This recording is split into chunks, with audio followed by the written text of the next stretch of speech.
आता धाराशिवमधून अत्यंत धक्कादायक बातमी समोर येते।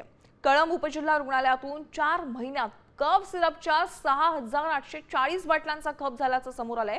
खोकला नसताना देखील औषधासाठी दबाव आणला जात असल्याचं वैद्यकीय अधिकाऱ्यांनी सांगितलंय। तरुण नशेसाठी या औषधाचा वापर करत असल्याचा संशय व्यक्त होतोय। कफ सिरपच्या अतिवापरामुळे धोका निर्माण होऊ शकतो, त्यामुळे त्याचा अतिरिक्त वापर करू नये असं आवाहन डॉक्टरांकडून करण्यात आलंय। काही लोक हट्ट करतात खोकल्याची बाटली द्या म्हणून, विशेष करून युवक मंडळी. आता आपण तर त्यांना पेशंट किंवा सर्दी खोकला असला तरच देतो, परंतु त्याचा वापर जर त्यांनी अति प्रमाणामध्ये केला तर गुंगी येणं, चक्कर येणं, घशाला कोरड पडणं, अति प्रमाणामध्ये वापर केला तर काही लोक समजतंय असं की ते नशा पण होऊ शकते अति प्रमाणात वापर केलं तर. तर असं आव्हान आहे म्हणजे आरोग्य खात्याच्या वतीनं की या गोष्टीचा किंवा खोकल्याच्या औषधाचा योग्य करण्यासाठी योग्य प्रमाणातच वापर करावा.